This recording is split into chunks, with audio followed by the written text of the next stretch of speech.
Okay. Hello. Sorry.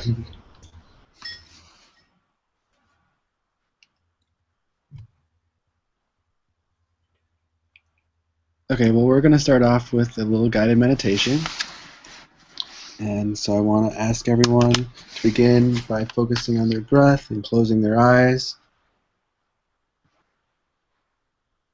Bring your awareness into your heart.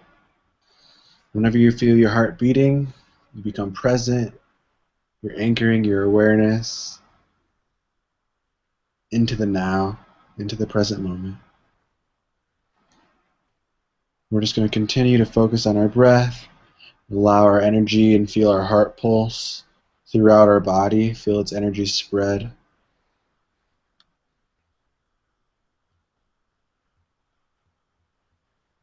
We're just going to simply allow the feelings to flow through us, continuing with the breath.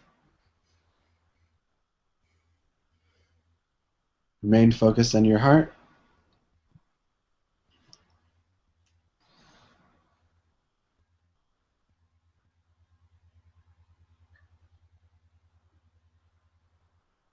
And that's all you really ever need to do. And here we are.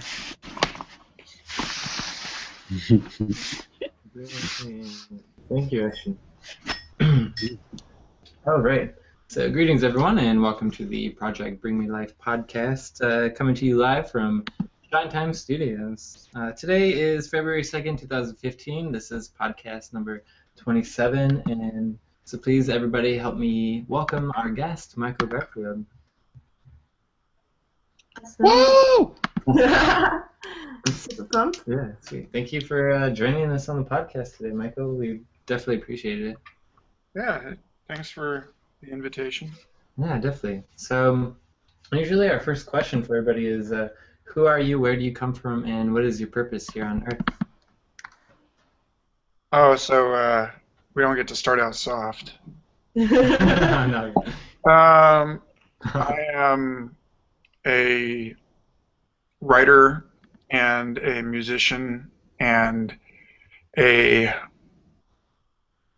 I guess a mercenary illustrator living in Austin, Texas. I have an educational background in evolutionary biology, and I did a year of grad school in kind of a strange degree program that's basically like psychology and philosophy. I have lived all over the country: LA, Orlando, Kansas City, Boulder, Lawrence, Kansas, Phoenix, Arizona. And after like 18 months of pretty much constant touring, I settled on Austin. I've been here for the last 3 years. And I see my work, especially recently, as I've started to like slow down a little bit more and focus on not just ceaselessly creating and then publishing everything that I create out of like this sort of misguided conviction that simply being creative was my, like, trying to inspire people was my thing. More specifically, you know, I see the tone and the content of my communication focusing on where we are right now as a species, moving into a genuinely planetary culture, establishing a sense of identity that transcends our national borders as well as our species borders, and the problems that come with that, and trying to leverage what it is that I'm doing as an artist to address the issues of, the problems of that are, I assume most people watching this are in their 20s or 30s, and so it's like our generation and pretty much everyone alive right now is living through a really freaky time Yeah. on the planet, and so, but everyone's got a slightly different perspective on that, and I think that it's, we can get more into that later, but I think that my work and the work of most of the creative people I know sort of provides a map or a navigational function of some kind for people trying to make sense of a world where our narratives that carried us, really solidly through a few hundred or thousand years of history no longer seem to make any sense, and our notion of selfhood is dissolving in an overwhelming flow of information and other people's cultures and perspectives. And we're just sort of, we're in the deep end now, and I see myself as, my purpose is basically providing an orientation function for people, to help make sense of things, because I got all this free time, I don't have, not working for, a full-time employer gives me lots of time to come to my own conclusions and research and share what I've learned. So joblessness is actually my strength. That's a pretty good purpose, though, to give people an orientation to what their purpose is, or should be. Yeah. Well, I mean, I don't presume to know on an individual basis. I think it's really important that people figure that out on their own.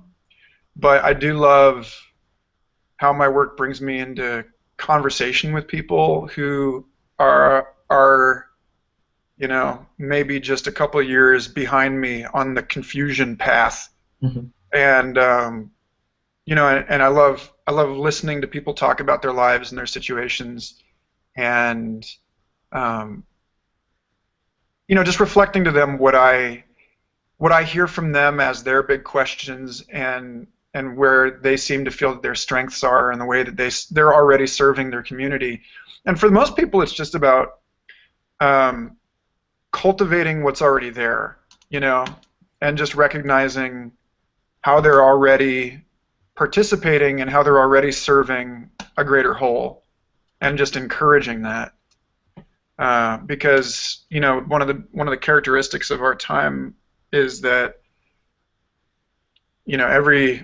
this sort of "it takes a village to raise a child" attitude, I think, is really important, and just knowing that different personality types, different neurotypes, in terms of like brain structure and perspective, the different attitudes and the different skill sets and developmental portraits that we bring to the world. It all basically just trusting the ecological balance of it, and realizing that yeah. It's all good. We liked where you were going with that. Yeah, well, feel free to interrupt me, otherwise that will happen again. That's fine. Would you consider yourself kind of a motivational speaker? You said you don't necessarily have a job, but you definitely have been around the block and trying to speak and give people, like you said, an orientation. Well, I mean, I find it easy to talk. And some of my biggest inspirations are people that work within a tradition of, I guess, what you would call knowledge artists. People whose jobs, or callings are, squarely within this sort of storyteller's tradition. And then more, in a more contemporary sense, the role is to start to weave together the distinct domains of human experience and the different fields of inquiry, and to try and help people find themselves within a new cosmology. In the sense that cosmology, the word, means universe story. And so a good cosmology not only tells you about how things, where things came from and how they got to be this way, but what role each of us play in that larger story or picture or symphony or whatever. And just being able to fluidly adjust to metaphors. One of my biggest inspirations is the cultural historian William Irwin Thompson, and he likened it to basically juggling ideas. Holding a worldview lightly enough that you're able to, to release it and catch another one, and that there is a performative aspect to this. That it's actually, bringing these things together is almost like a, well, the term has been thrown around recently. It's like mind jazz, But I mean, it's not really separate from jazz. I mean, in the sense that jazz itself was a form of music that came out, that evolved at a time when we were just recovering from the First World War, and we were, moving into this really more mature and kind of complex relationship to the modern world, and specifically the fruits of industry and global civilization. And it was, one of my favorite words is dark bright. There was this sort of desperate joy, or this real visceral sex in a broken elevator kind of vibe to all of it. And I think that's the character of the 20s, where there was so many people were lost in an escapist indulgence, rather than because the palpable and visceral sense that we're living in this sort of apocalyptic time is very much the way things are now. That there's a real strong emotional through line now that we're involved in this sort of constant ambient World War III cyber attack, fugue, and it's just everyone's afraid of the this week in world robot domination, and yet we're in this amazing creative efflorescence. So it really, this whole notion of the common identity of creation and destruction, and how there is a common character to these periods of really intense transformation and accelerated change, seem to produce these improvisational artists who are just pulling willy-nilly from different musical traditions or philosophical traditions, and it's real fun to be a part of that. And so I guess that's, well, you're really a part of that on multiple levels, because you're a musician and an artist and motivational speaker. So you're kind of really pushing along some major transformations for a lot of people, and especially in the festival scene. Well, I think the problem with the motivational speaker thing is just the connotation. I don't have a book to sell. I'm not really interested in the industry of self-help, in the sense that it's it perpetuates the social construction of disorder, just like the pharmaceutical industry does. Books, in a sense, are drugs, because they're something that you take in order to change the faults of the person you perceive yourself to be. And I'm not really, I mean, yeah, I guess I fall into that category in the same sense that I would fall into the category of like a new age musician. But for me, it's just more interesting to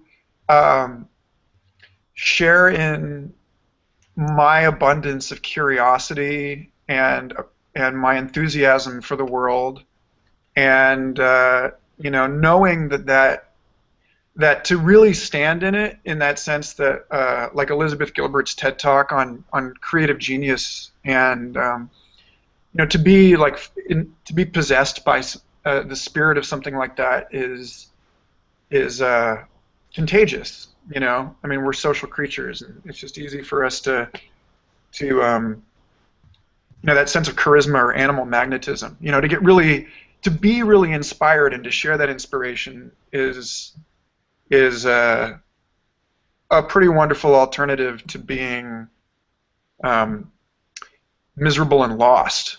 So it's motivational in that sense. It's what keeps me from just spending my day asleep on the couch. Yeah. And one of the things that I heard about, I think this was during one of your workshops or one of your talks during Gratify in 2014, you mentioned art or entertainment as social action. I was wondering if you get a little bit more into that. I just published, I've actually done 3, I do talks by the year. So I'll take a topic, and then that was my topic for the year last year. And so there's a series of talks loosely constellated around that theme, which you can find on my website for free. And this last one, the one from Gratify, was probably the 3rd or 4th that I'd done, and so it was starting to crystallize into a talk specifically about media theory and the way that, just being aware of the way that we are vulnerable to one another in our communications. Just the way that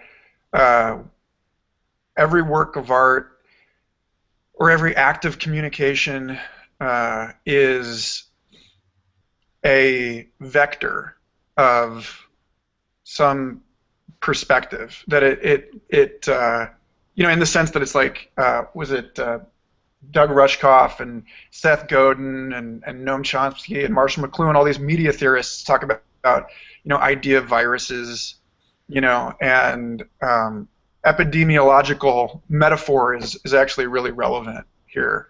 It's very easy to watch the Super Bowl and contract a case of talking about Katy Perry,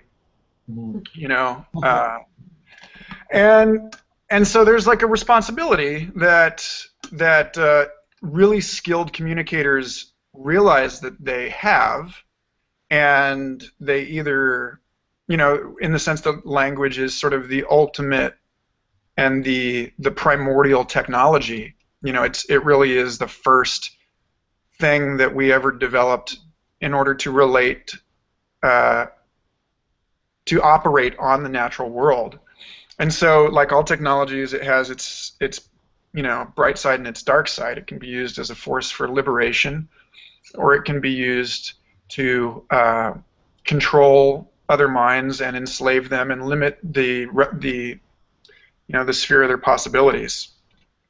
And so that particular lecture goes in a sort of different place every time. But I'm really interested in updating the idea of magic. I'm follow graphic novelist Alan Moore. I don't know if you guys are familiar with his work, but he kind of popularized the comic book as a legitimate form of literature.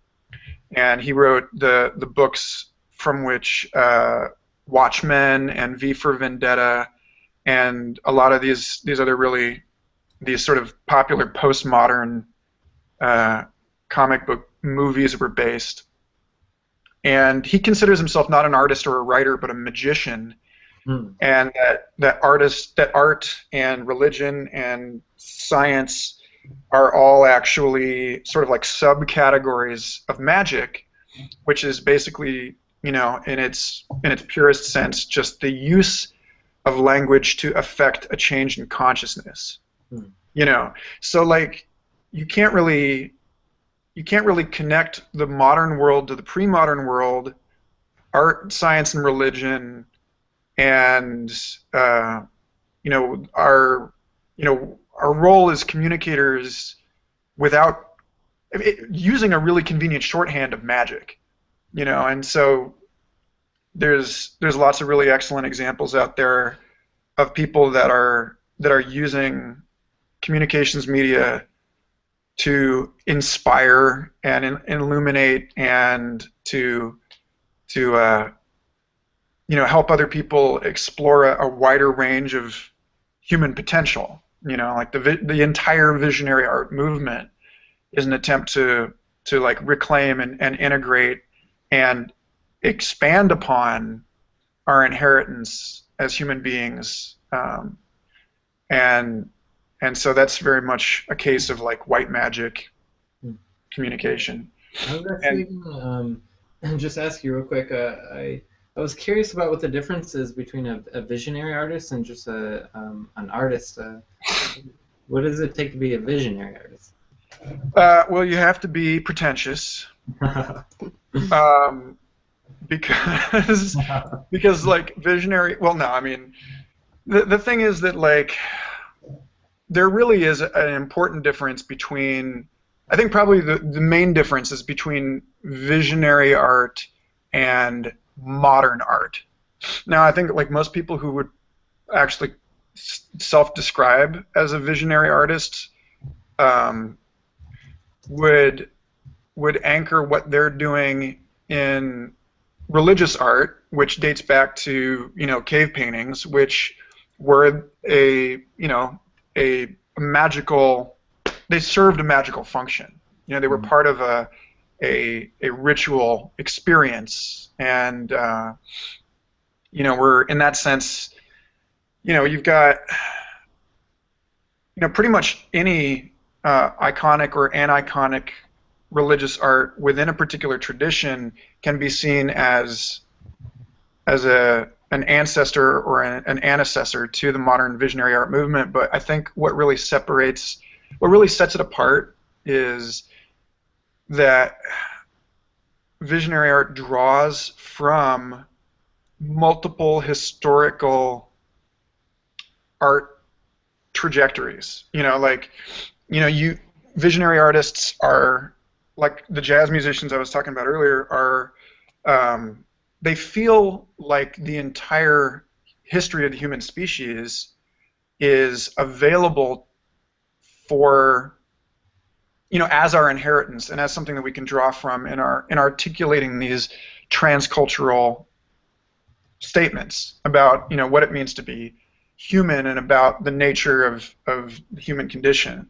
So it's overtly spiritual, and yet it is not. It's a post-religious spirituality. It's not identified with any particular tradition. It transcends and includes both religious and secular perspectives. And I think like the best way that I've managed to wrap my head around it is that like if you think about the emergence of perspective in modern art, in like realist painting, you move from this sort of like the Egyptian hieroglyphic or like medieval Christian two-dimensional iconic artwork to something where you have an actual scene where people are like sitting closer or further away, and there are lines of perspective moving towards the horizon. Well, visionary art adds a dimension to that, and rather than the one-dimensional point that stretches into a two-dimensional line that describes a plane, so we create this three-dimensional space. We have the symbols and the figures of the mythologies of these different traditions that are like a a two-dimensional glyph moving through time to the place on the horizon of our collective inheritance of cultures where all of the different traditions and perspectives within the human experience meet on this like horizon of knowing. That it's like everything is pointing to this transcendent, what like Terence McKenna called the eschatological object at the end of time. And that like all visionary art is didactic. It's used specifically for teaching in a way that modern art is not. So like even though visionary art is it comes up around the same time in history as modern art. Modern art is an explicit rejection or refusal of the pre-modern requirement that art means something or say something. Whereas visionary art realizes that art has this profound responsibility to mean something and say something, and it, in fact, is a far better vehicle for instruction than simply standing up on stage and lecturing people. And that if we really want to make meaning, that if we want to make sense of our world, that it's a profound instrument for that we really can't deny. So like modern art is sort of the whatever of art. It's a statement of the apathy and the confusion of the modern era, whereas visionary art is a reconstruction of like a deeper significance that's not necessarily pinned to any particular orthodoxy. Does that? I mean, that's my opinion. Yeah, definitely. Sure. I love that a lot because I didn't really get into art until after what I call a spiritual awakening. So to hear your definition of visionary artist and modern art is wonderful. Did you have any thoughts about that? I thought it was interesting you started talking about hieroglyphs and different things, and people in our chat room were like, he's got someone on this pillar behind him, and they're like pointing out the pillar and making Oh yeah. Yeah. It's really weird. I don't think they mean anything. There's one that looks like a moose. I don't think they had moose in Egypt, but I mean, they might have. but it bears in mind, I mean, just this whole notion of like Alain de Botton is somebody who's talked a lot about this in the recent years, and just how like we've in the last century or so decided that the art museum is not allowed to make a statement, and it's sort of attached to this idea that that science is supposedly objective or anthropology is supposedly objective. This whole modern notion of the view from nowhere, which is the like logical conclusion, is like the furthest that you can take this whole notion of like the separation of spirit and matter, and mind from body, and we've like bottomed out with that, and so visionary art is part of this movement in multiple domains of human praxis to reclaim the sacred in a way that honors the lessons and the discoveries of the rational enlightenment, and like doesn't throw away everything that we've learned over the last few hundred years, but doesn't just bottom out in irony and despair, Yeah. I was into angel channelings for a while, and I read one of them that said the new leaders of this new world are going to be the artists and the musicians. So tell that to Spotify. I mean, I hope so, but I mean, another Bill Thompson thing is that when you're coming up the mountain, the temple might, at the top of the mountain, might look like it's right there, but you still have all these switchbacks that you gotta walk, you know. And so the problem with channelings and prophecy in general is that it's really, really hard to tell, you know, objects in mirror may be like thousands of years further away than they appear, you know, and you know, right now, you know, people like Jaron Lanier are making really, you know, passionate defenses about just how much internet culture, you know, specifically Silicon Valley culture, and the, you know, the automation of human labor is actually, you know, disempowering the creative class, and you know, really threatening our dignity and our integrity as artists specifically, and as human beings more generally. So, I mean, we're in crisis mode as far as that goes, but a crisis is an opportunity. So, hopefully your guides were right, and I live to see it. Yeah, I really do feel that way. But you had something that you wanted to say? I just wanted to ask him from an artist point of view. We were talking about you being a visionary artist. I think what I saw, most of your artwork is done is paint marker. Is that your medium of choice? I've had this Wacom tablet for like 6 years, and I finally just picked it up this week for a commission.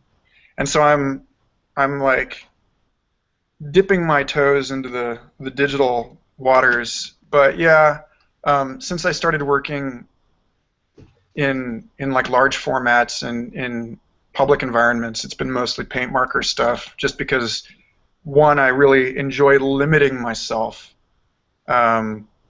and exploring, you know, pushing the envelope of those limitations, and then two, because I've been so scattered in my numerous loves, that I'm worried about dilettantism, and I don't want to try and master absolutely everything.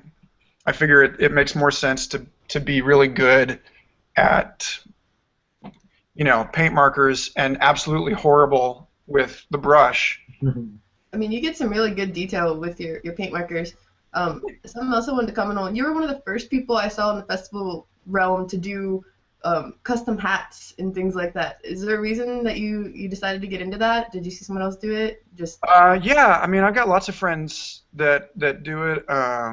Tyler Risto here in Austin is probably, like, as far as I'm concerned, the grand master of hat painters. And I think it's a phase that a lot of us go through simply because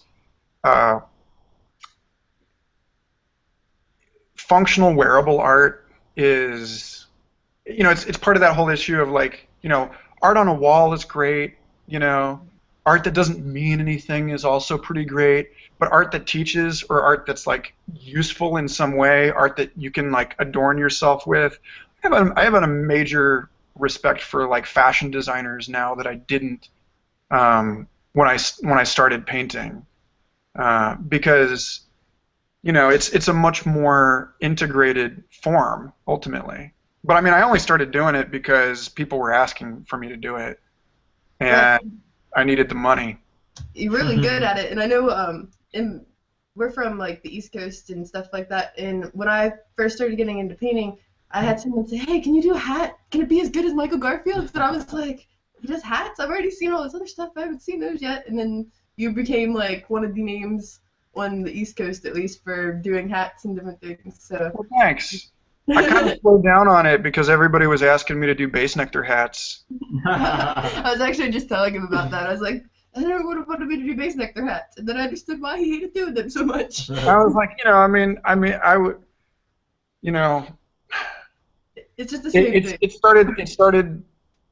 You know, while I can appreciate the challenge of doing the same thing over and over and making it totally different every time, again, it gets back to this issue of, like, the symbolic importance of, like, someone else's logo, you know, and you know, it's just been my personal preference that if somebody comes to me with a design and they really want me to make them something that's totally unique and is totally personal, that it be something that speaks to them on a deeper level than that.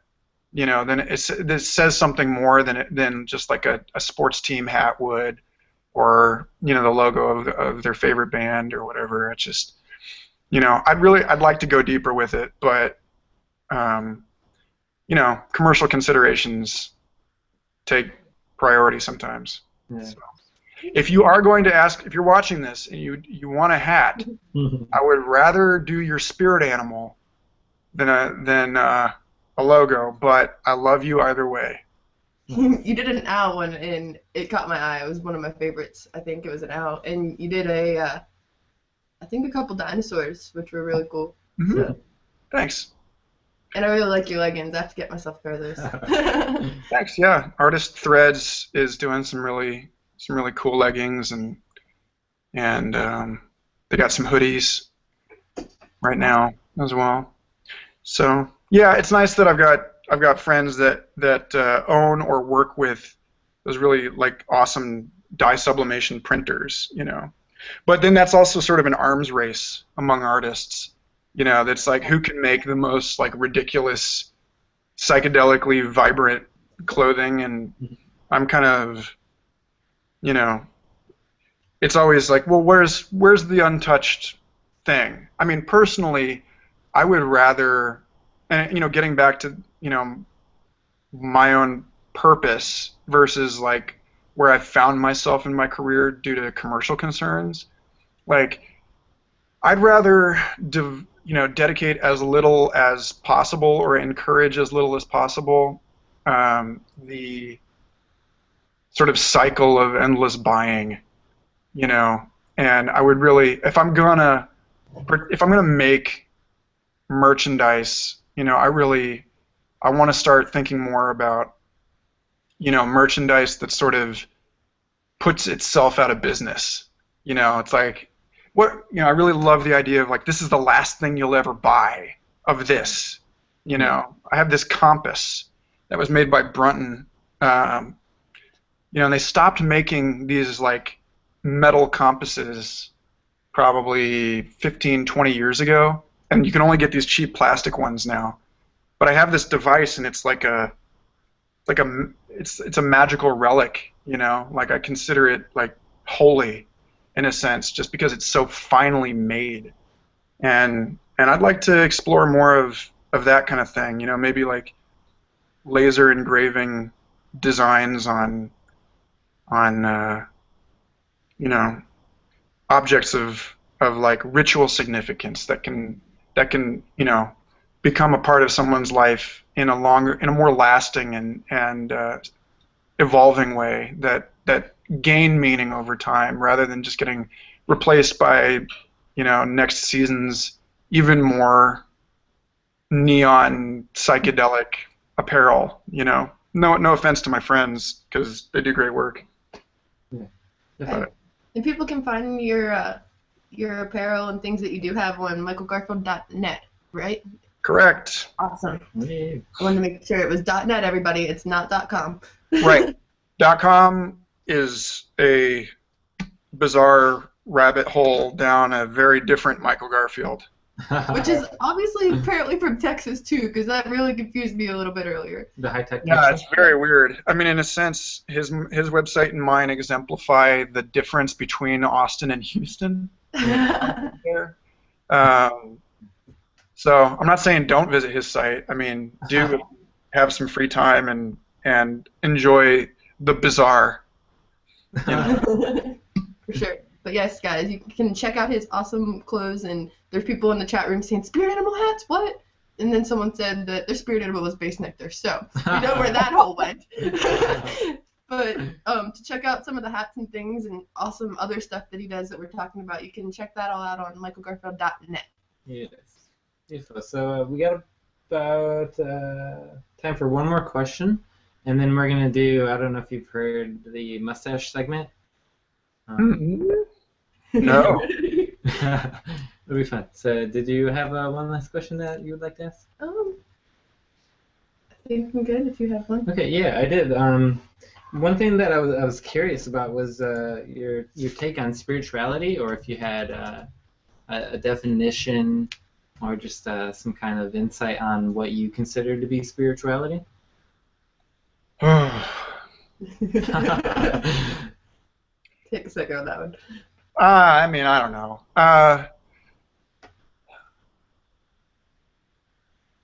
For me, and this is, my day gig right now is writing for this website, Globalish. And our emphasis is on examining popular media through a lens of non-separation. So I mean, for some people, spirituality means, a a relationship to the spirit realm, or a transcendent dimension, something that infuses our like everyday mundane world with meaning. But I think while there is a place for that, and while it's important to recognize that these other worlds do in some valid and practical way, if not necessarily a provable empirical way, exist, that ideas are real and that they have real traction and significance in our lives.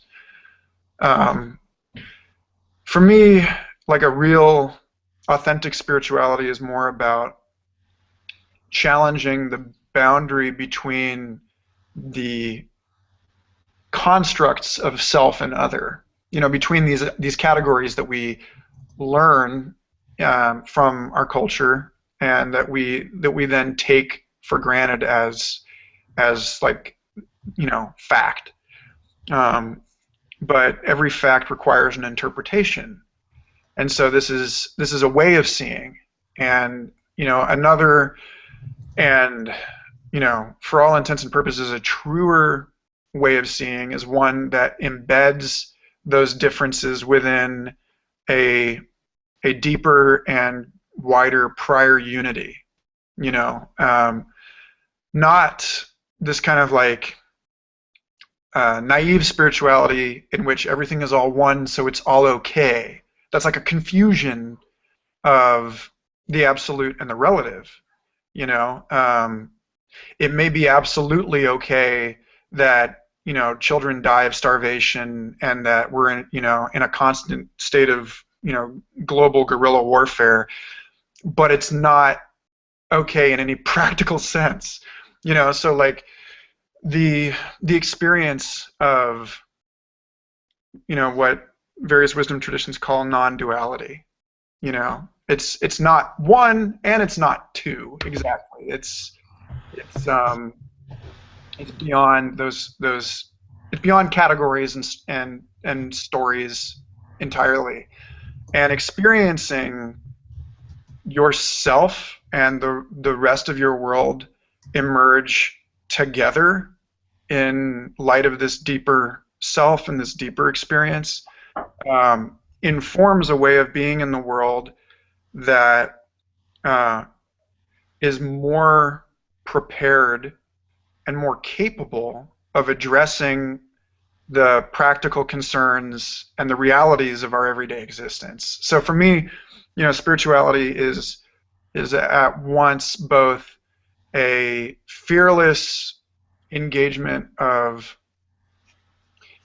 that which lies beyond any of our attempts to make sense of things, as well as a disposition with respect to the world that regards everything as sacred precisely because it is all precipitating within a what like Genpo Roshi would call big mind, or what Christian mystics would call the Godhead, but it's not somewhere else. It's here, and so everything is holy, and everything is profane. And so, coming at the world that way really radically transforms the way that we relate to one another. It personalizes the other in a way that I really strongly feel allows us to engage the world more responsibly and more successfully. Yeah, beautiful. So now we're just going to. Have you used Google Effects before? Oh yeah. Awesome. And I would also like to invite Ashton to come back on and take part in the mustache segment. So, You just put a mustache on and you get to have fun. yeah. Lately we've been doing it where everybody will take a turn answering that one person's question, but I would like it if we could direct it to just one person so we don't take up too much time, because after this segment we'll do the questions, because we know people in the chat room want to ask you a few questions. So if Ashton, if you can hear us, we'd like you to come back on. Can you give me the Ron Swanson mustache when it's my turn? But I think you had to put it on yourself. Oh, do I? Let's see. Yeah. It's in the facial hair segment, and you just click it, and it will attach right to your face. Even though us men already have our mustaches. There you go. There we go. That's amazing. It always goes The government. Yeah. Oh yeah, I forgot. Ashton, can you hear us? Yeah, but you can't see me or my mustache. That's true. It's okay. We know you have a beautiful mustache. We see it in there. Thanks. Okay, great. So I would like I said, just if it's your turn to ask a question, just direct it towards one person, so we don't take up too much time. And I guess do you want to start, Shannon? You got the mustache on. Okay, Michael, I'm gonna mustache you a question. Okay. I know. Do you like my mustache? That's not my question. Do you believe in crystal energy, and if so, what is your favorite crystal? I believe in the placebo effect, Gotcha. and You can still have. I don't know, man. I remain. Wait, do I have to? Is there a special mustache way to answer this? No. You just have to say I mustache you a question. No, I mean I love crystals. I gain a lot through contemplating them, and just thinking about in some kind of vague sense the energies of the earth in general. I remain a trained scientist, and so I would love to see more research as we get a little bit more subtle and nuanced in our experimental methodologies about what exactly people are feeling when they talk about crystal energy, but a lot of that stuff is not really accessible to empirical methods as we currently use them. That said, I do think there's a lot to be, there's something about the field of meaning that has accumulated around these specific associations, over time in history, and for a fact, like birthstones and that kind of thing. And it's interesting. I am very, very keyed into the land and culture and mind as a geological phenomenon. So stones of particular ages and places have a lot of meaning and significance to me. And I was born in January, so I've always had a special fondness for garnets. Garnets are awesome.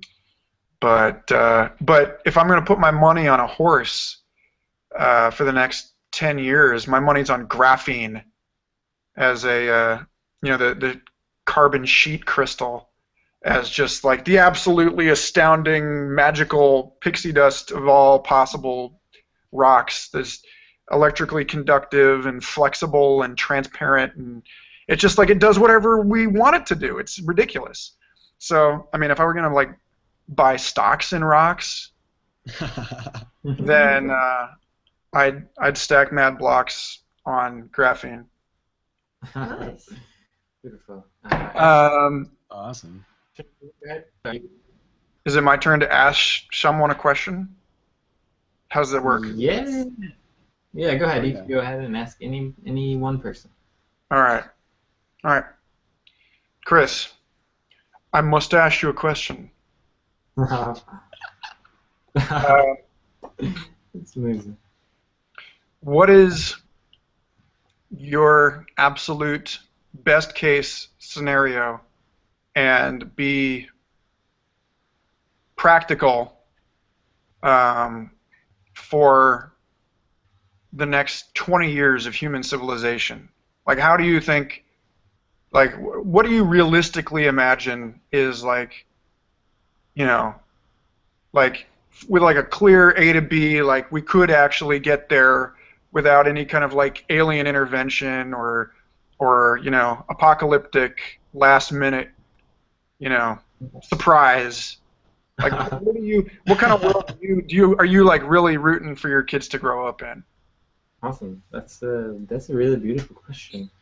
20 years from now, personally, for me, I do enjoy space. I'm very interested in space, and I'm very interested in space exploration.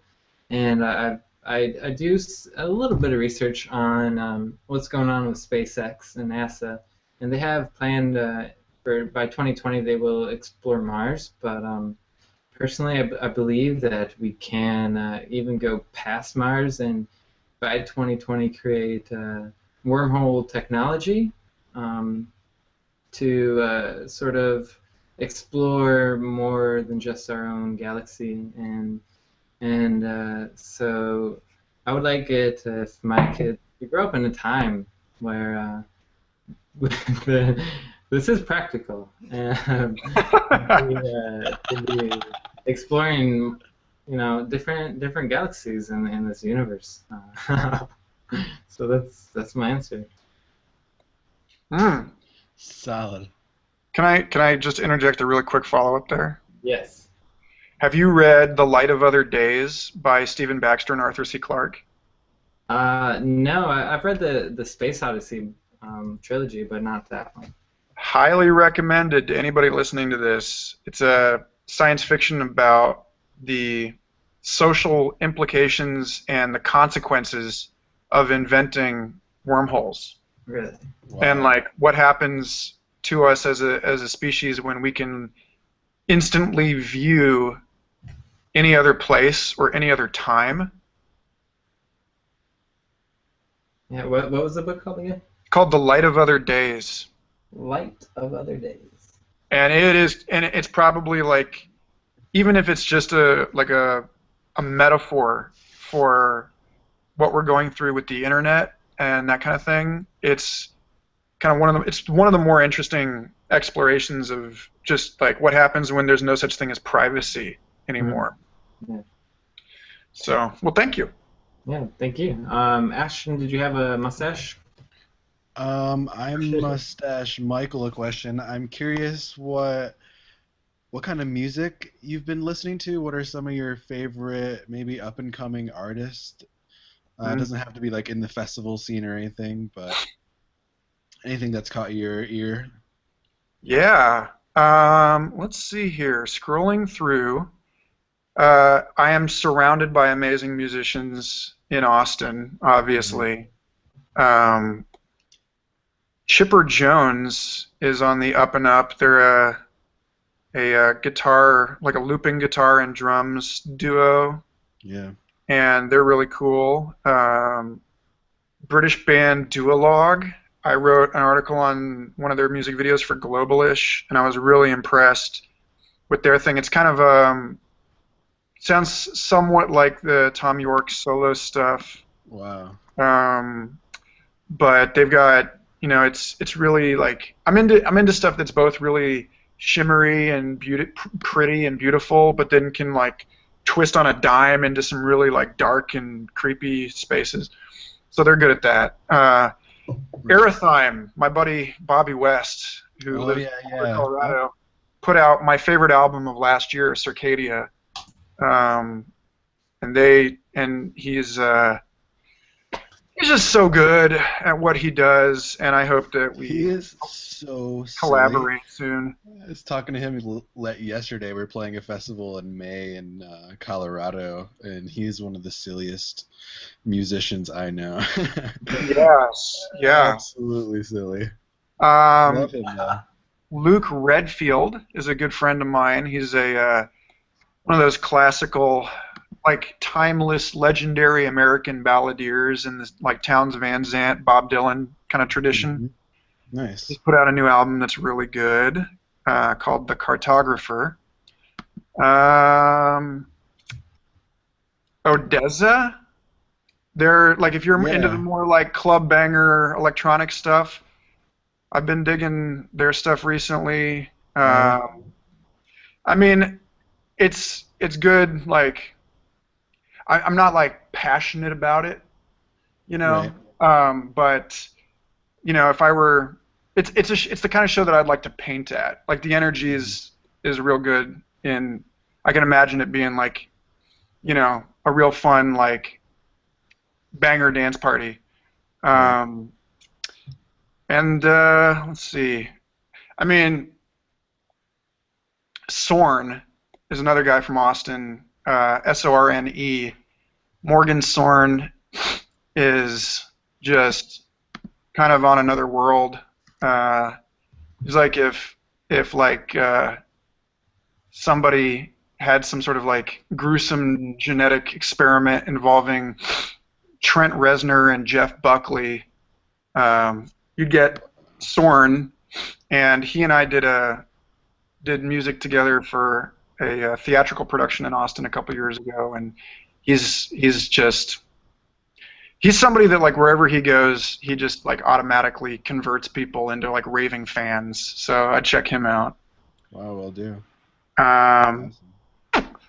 and I gotta put a shout out to my buddy Cello Joe from Berkeley, California. He's a looping cellist, and I just did his next like poster art, and we've played some shows together. And he like biked across Australia with his cello in a trailer on his bike, and he beatboxes while he's playing, and he's just a really fun and interesting guy who just he's got a really excellent album of duets with an African harpist, Evan Greer, on his webpage. If you look up Cello Joe, and that's a really beautiful recording.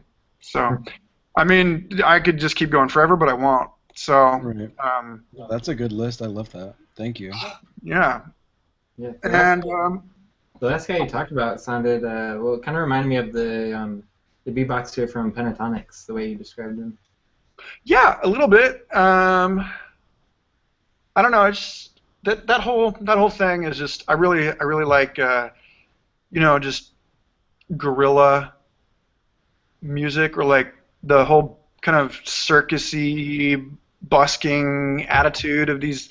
You know, it's like there's one thing that for like people who achieve like technical perfection with really sophisticated equipment, and you know, and bring really, you know, high production techniques into a performance setting. And then there's another thing for people who can just like drop it and rock, you know, Right. and with very little, with very simple setups, you know, and can people like Mike Dawes, who can play like, or Andreas Kapsalis, who can play like 3 or 4 guitar parts simultaneously on one instrument and sound like an entire band, and you're just like, I don't really, you know, I don't need 70 pounds of guitar pedals, you know. People like that give me hope.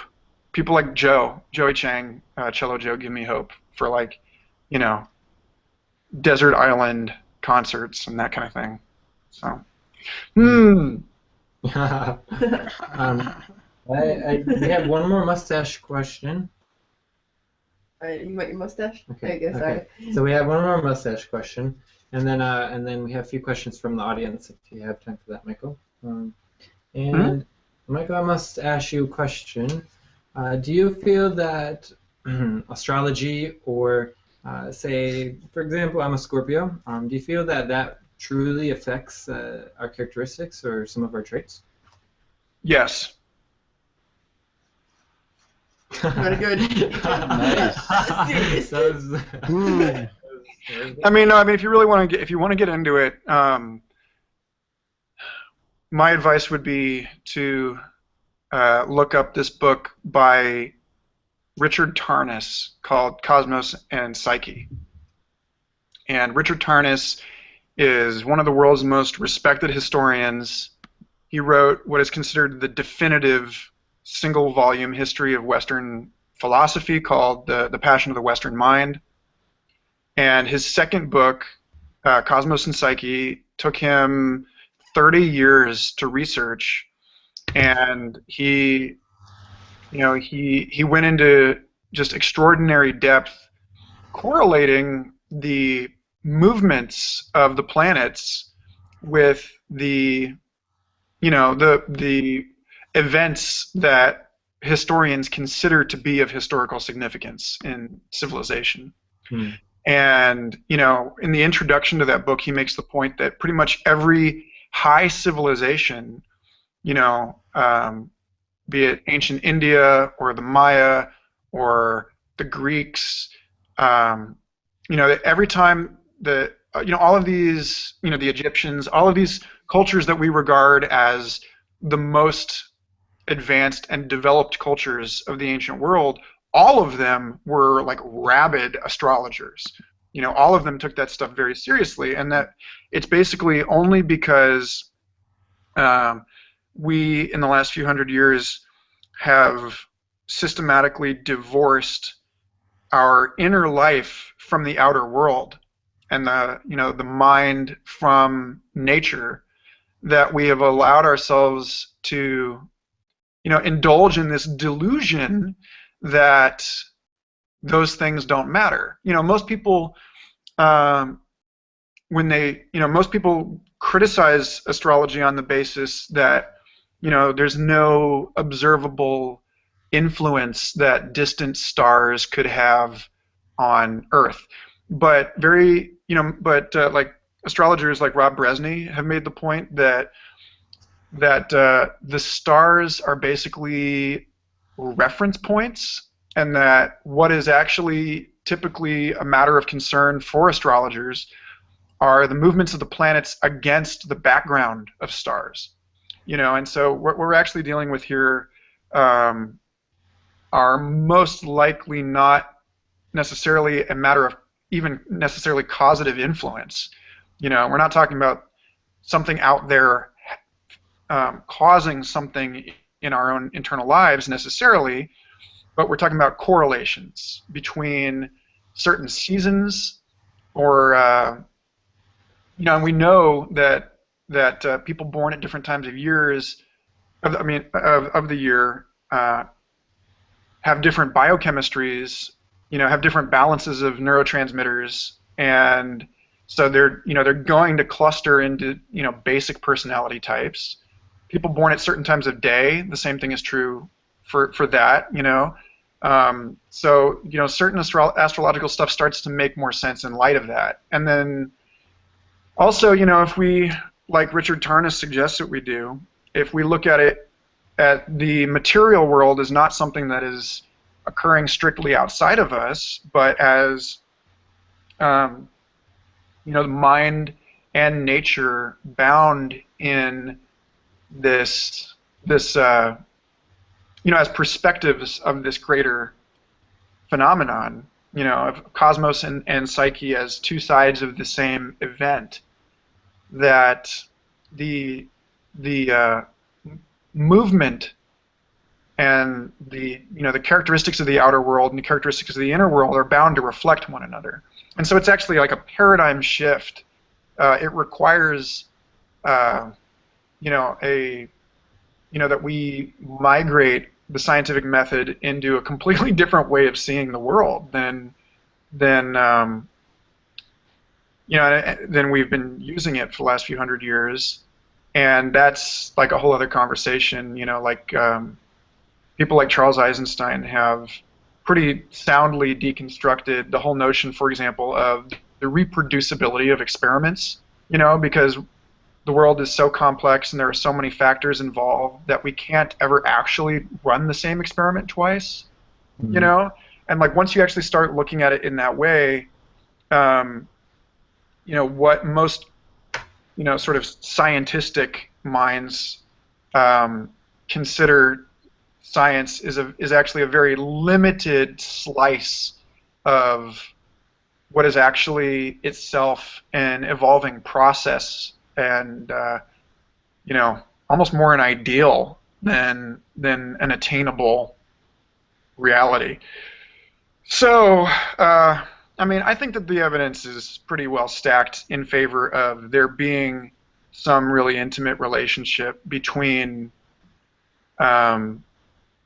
between the cosmic scale, the macrocosm and the microcosmic scale of human events.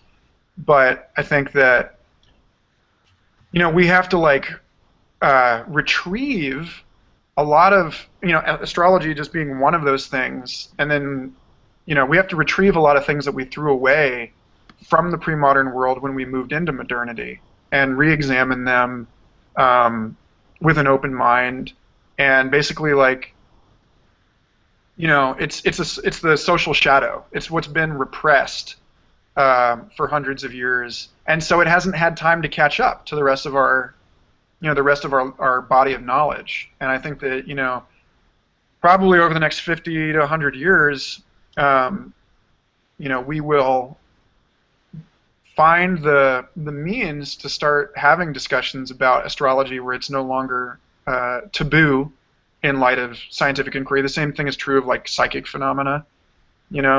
These things are transcultural shared experiences for humankind, and it's just absurd to just deny them on the basis of some academic agreement that they don't exist.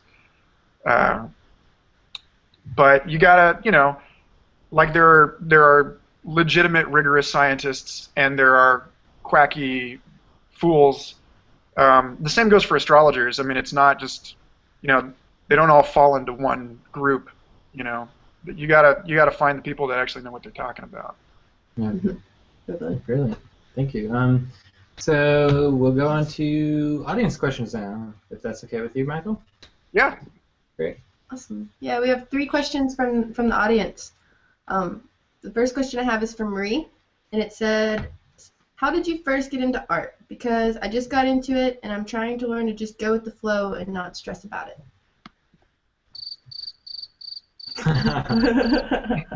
Okay, go ahead. Well, is there a way to can I get a follow-up on that?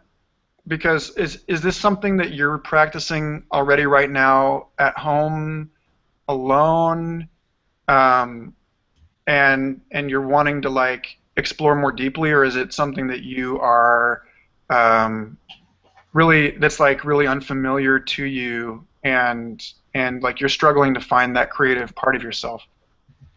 I mean, that makes a big difference in how I don't know if you're still in there, Marie, but I mean, I guess I was encouraged, and I noticed somebody else had a question about my parents and parental approval. My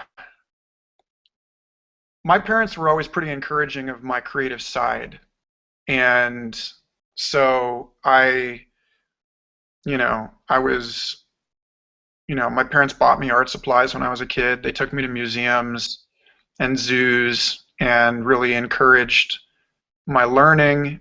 And I grew up not really making much of a distinction between art and science to begin with, and so my curiosity for the natural world and for life in general was always a part of, was always sort of united with my interest in expressing that curiosity and exploring it through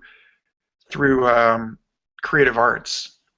So I think that like, it was art's always going to be hard if you're trying to be creative, and it's always easy if you are able to tap into those things that inspire you.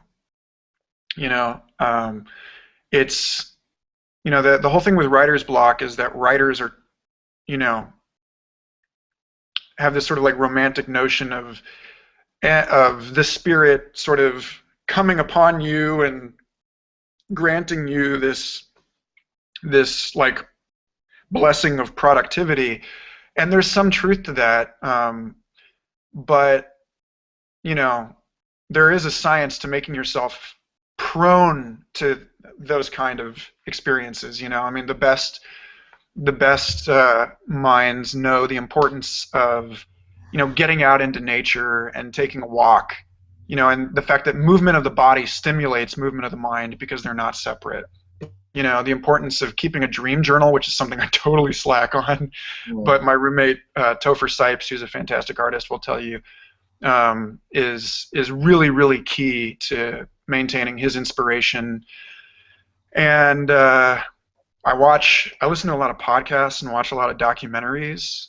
And the more that I can do to feed my curiosity, the easier I find it to, the more I feel like I have to say something. The more I have to make music, the more amazing musicians I listen to, the more I'm like, oh God, I struggle like going to concerts because I'm like, I gotta get home and write a song. It's like and like if you're really, if you're good at feeding that curiosity, then it will be painful, and you had better carry some art supplies around with you at all times, or you're going to live in constant misery. So true. I agree with that statement. Because when I don't have art supplies, I'm a sad person. So, but I think you answered the second question. It was, are your parents supportive? And how would you approach parents who say are not so grounded with like an artist, musician lifestyle? Well, the thing about art for me is like I'm lucky that my parents are cool with what I'm doing, but because I have that already, it actually doesn't really satisfy me, and I actually I feel like I find that same sort of emotional tension trying to communicate with people that don't necessarily don't natively get what I'm saying. I really it's not so much the seeking other people's approval as it is really learning to be a clear communicator and really learning to express an idea in a way that someone else can understand it, which means knowing your audience. Like I went off the rails a bunch of times in this conversation and just said things the way that I would say them to the mirror because I'm just in front of this thing. But like the more I get to know somebody, the more I'm able to express the things that interest me in a way that's relatable, that's personal to them. And I think that that's really the ultimate challenge of artists or any kind of communicator. And so with like parents that don't approve of an artistic lifestyle, the challenge is the same as it is, for me when I'm trying to get an audience who's never met me and doesn't necessarily have any interest in the ideas that I possess, to take a moment to stop and listen to my music or my ideas, or like take some time with my art, and ultimately it's a bid for someone else's. You're trying to like spread your, infect them with your way of seeing the world and your enthusiasm for it. And if you're, if your parents are like, I mean, actually my dad is a very practical person, and I think the only reason that he's he's comfortable with the fact that I do this is because I'm somehow making a living at it. And sometimes that's what it is. It's not anything that you can say. It's the practical reality of your parents love you and they're concerned for your ability to make your way in the world without their constant support, because they're not always going to be there. So just demonstrating to them that you are thriving emotionally and financially to whatever degree, I've noticed seems to make them pretty comfortable with things, much more comfortable with your personal eccentricities, because I mean, if you're totally failing at life, then they're going to blame it on the fact that you're an artist, but it may not matter to them at all if you're doing really well. Yeah. So, and it may not be you may not be thriving professionally as an artist, but they're not going to think that you're a weirdo if you're. I mean, yeah, it's complicated, but it's actually really simple. Your parents just love you, and they want to know you're doing okay. Yeah, for sure. I think we're all going through that. Totally agree. I think the last question we had was from Roots McNarls, and it was simply, do you meditate? I got caught in the thread there. Yeah, but not as much as I should. Let's be real. I mean, here's the thing. Meditation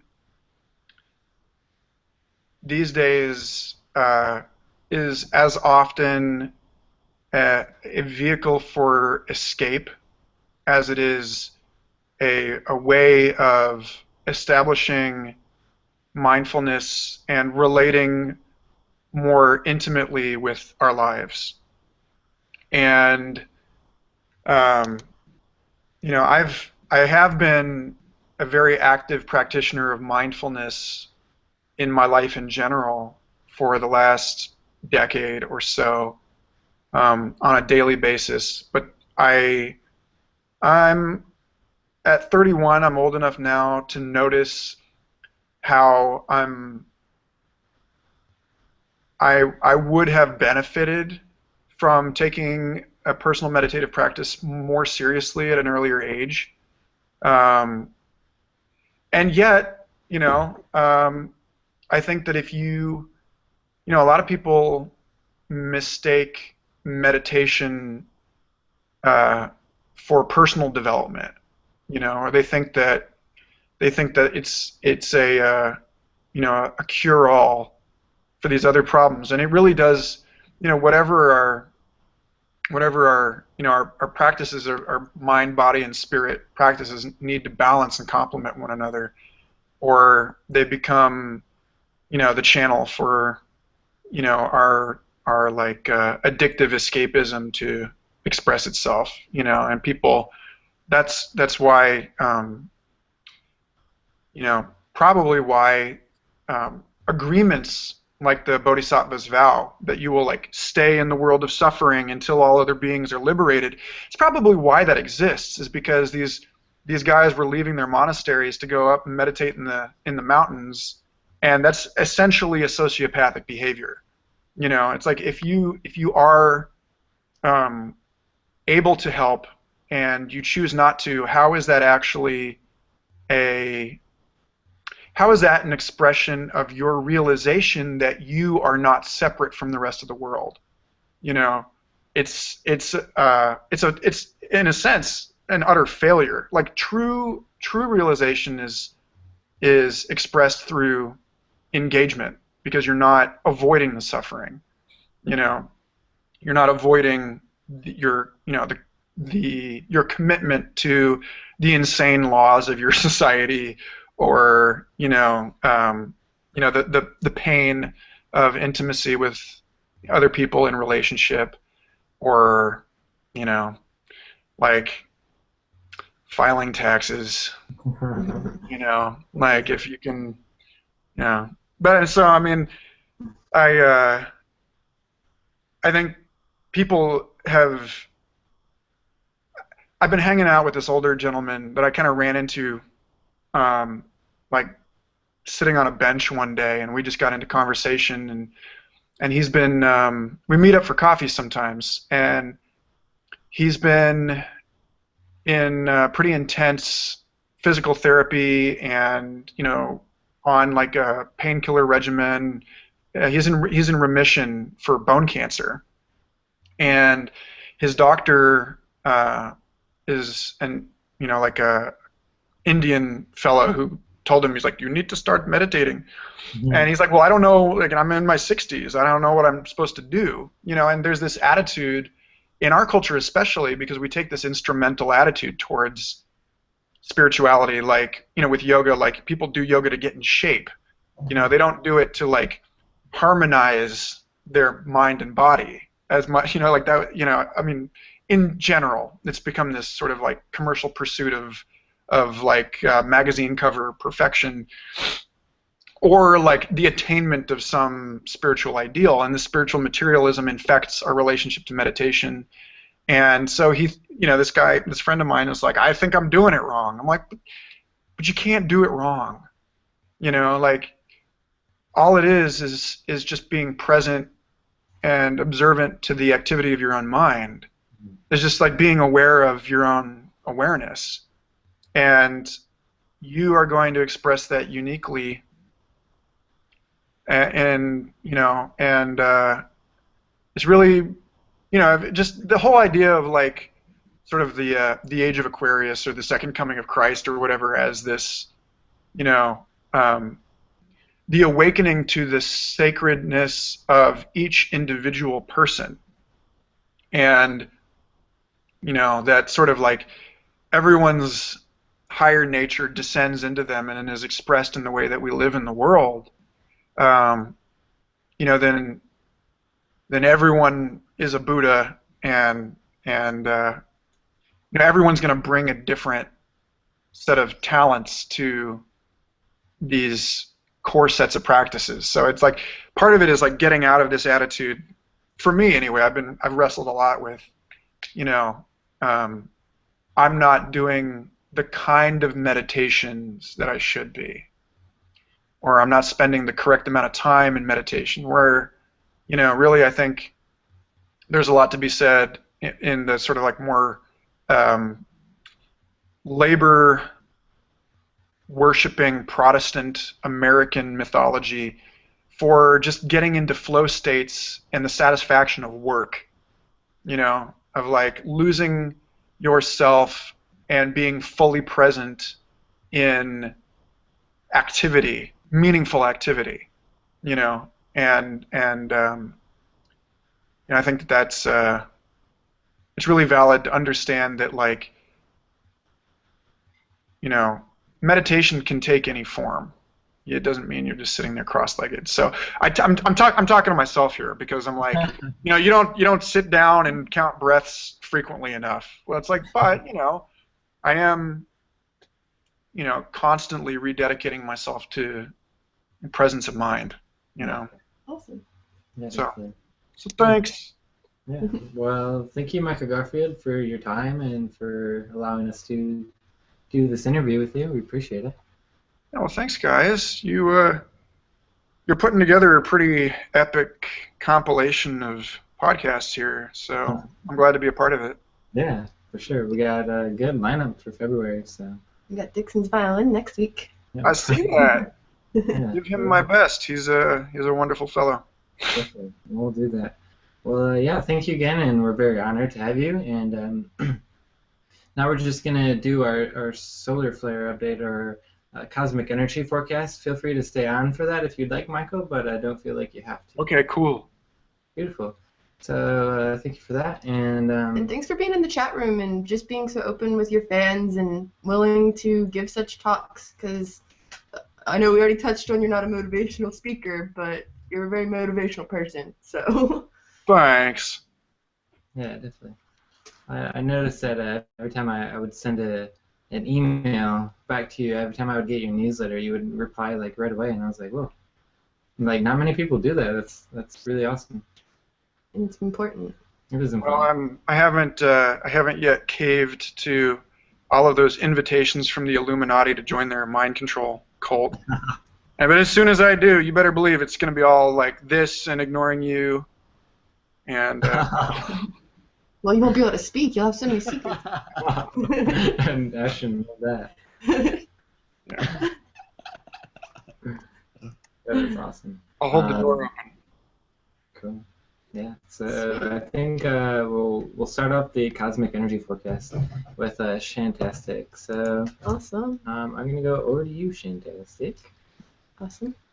Well, this week I have that we are full of opportunities and all kinds of changes, pretty much thanks to Jupiter.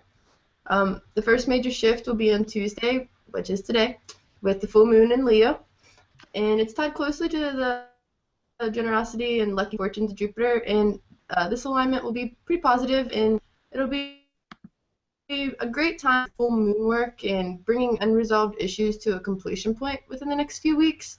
I know I personally have been doing a lot of completion of projects and things I started right before the new year, so it's kind of been some interesting energy. Also on Friday, the 6th, Jupiter will also go in retrograde back into its annual opposition with the Sun, which will give us time to kind of turn inward and reconsider all our hopes and dreams. And it's really just kind of a time to think deeply on what our paths are going to be and to make sure you're doing things that really truly honor and serve you for your highest good. Release things that are no longer serving you properly, including habits, people, places you often visit, and it's just really also a chance to look at your life from a more detached point of view. Time to lose the ego and accept that others have perspectives too, and we don't need to take that personally. And just realize that life has purpose, and if you take time to fine-tune your road, then your dreams and more so could then be a golden ticket to a new road to success that you haven't really thought of. And you kind of have to detach sometimes. Don't worry though, because all the shifts are for the better. And something else to really keep in mind is just when the moon's in Leo, the world wants to kind of laugh out loud. Some of us like to party and express ourselves differently, and just don't let the lion inside really take over your ego. I'm a Leo personally, and I know sometimes we get a little bit into ourselves, and we don't really mean to. It's a good time to really encourage each other to shine more brightly and to allow others to take the stage. So if you're not feeling the party side effects of the moon, it's okay, because some different side effects will happen to other signs, and it's also a good time to cheer yourself up in new ways, celebrate yourself, and do yourself up even for a night. Just to go out with a friend. You don't have to go out and party with a whole crew. Get away from all the drama and surround yourself with bright colors that lift your spirits. And just get your lion roar ready and enjoy the full moon because it's pretty, even though it's cold outside. And that's all I've got for my part of the energy forecast. Brilliant. So thank you very much for that, Shantastic Shine. You are And welcome.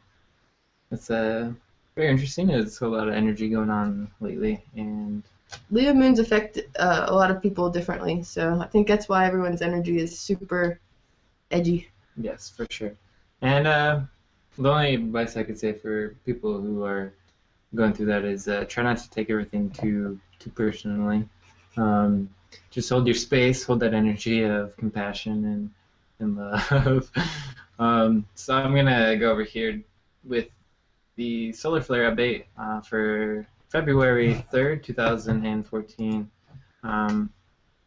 Since Friday, January 30th, we have had 4 different sunspots that have given a total of 14 C-class solar flares, which isn't too much, but during, let me speed that up a little bit.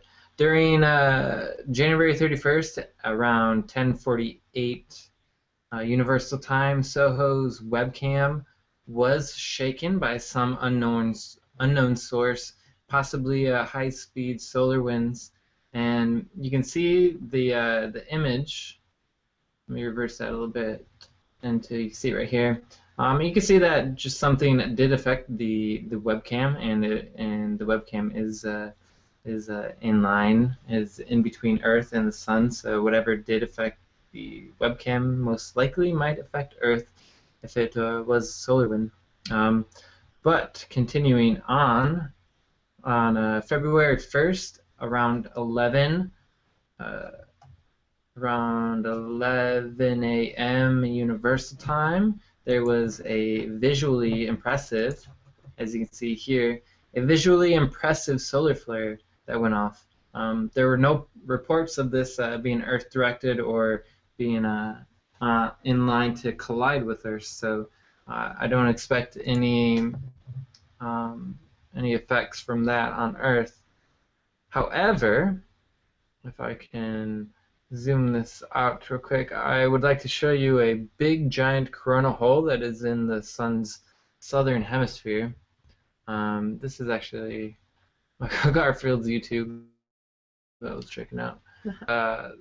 Coronal hole in the southern hemisphere of Earth, and it is what is affecting it's what's affecting the Earth's atmosphere. It's bringing on a good amount of aurora, or you could call them aurora borealis, which is something that you see in Alaska. And once I get the correct thing here, in the bottom here you can see a dark spot at the bottom of the sun. That's the southern hemisphere, where I was talking about the coronal hole. As you can see, you can see it better on this one. But that is creating solar winds, powerful solar winds that are affecting Earth and causing the auroras that we're seeing in Alaska right now. And this is even despite the fact that the full moon is out and the full moon is so bright. Usually you don't see auroras during a full moon, but as you can see in this picture that was taken yesterday, this solar flare, or the solar wind did in fact create an aurora in Alaska that was so bright you could see it through the full moon.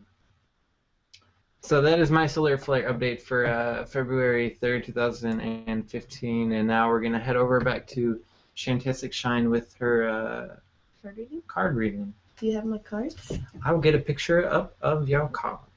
Thanks.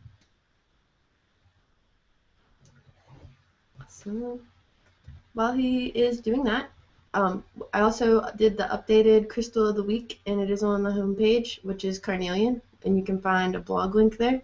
And check out my blog for this week on Carnelian, which is Crystal of the Week. Let's see here. Yeah, there you go. Getting it? Yeah, I'm getting it. Awesome. Here it comes. Awesome. So this week's 3-card collective reading is being shown. These cards are telling us pretty much to stand our ground and hold strong as something is coming our way. You have to just have a firm commitment with your core values. The sun is shining in the distance with the true patience that we'll soon celebrate.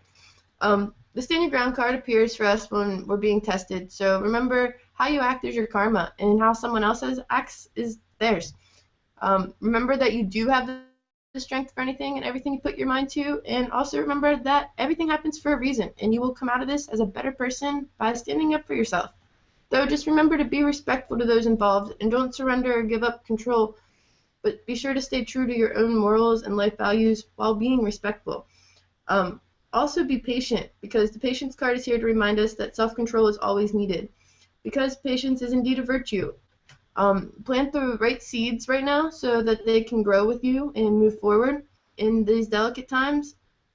As a soul, you have many pieces inside of you that needs to grow and learn how to blend together. And remember that you're an ethereal being in a physical body, enjoying the human experience. Don't just rush it away. You're a part of something bigger that is happening around you, even if you feel like you can't control it.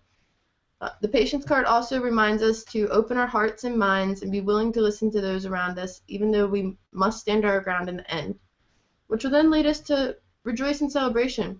When you follow your dreams and you stand your ground with due patience, you will always be rewarded, and there are no limits to what us humans can do and achieve when we set our minds to it.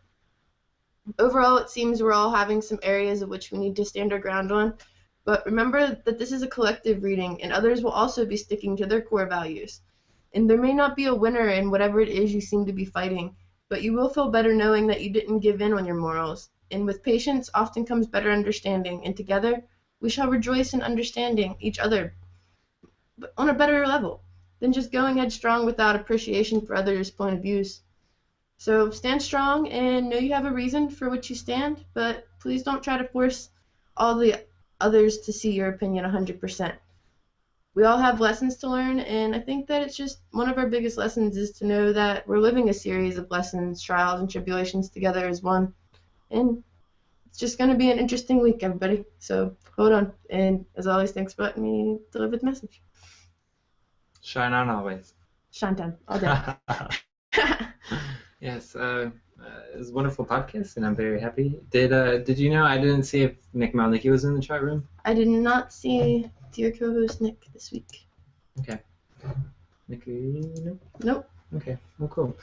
So I guess we'll end we'll end the podcast with a song by Dixon, so you guys can hear a little bit of Dixon's violin. It's not the highest quality, but it's definitely something. And yeah, besides that, I would just again like to thank Michael Garfield for being on, Shantastic for being a wonderful co-host, Ashton Robertson for doing the meditation and being with us and sharing space, always being beautiful, and especially thank the viewers for watching and supporting and interacting and everybody in the chat room. And we actually, before we're going to end it, we do have a giveaway that we've been wanting to give away. Almost forgot about it. We did almost forget about that, but yeah. We did have a winner, and the winner was Shayna Gordon. Yeah. Shayna Gordon, who subscribed to us, and you can still subscribe, guys. There is a spot on the right-hand side of the website. But Shayna Gordon, you were the winner of the Handmade Journal, so congrats. Yeah, definitely. Thank you, Shayna, and yeah, we definitely appreciate everybody who's taking part in viewing these podcasts and asking questions to all the guests, and it's very important. So we want to thank all of you very much. And there's a possibility that we will have a little after party in the Google Hangouts. So if you want to stay in the chat room, we may be sending a link to you shortly, so you can join and sort of tell us what you think about the podcast and everything else. So thank you all for listening, and we love you all, and namaste to you all. Namaste.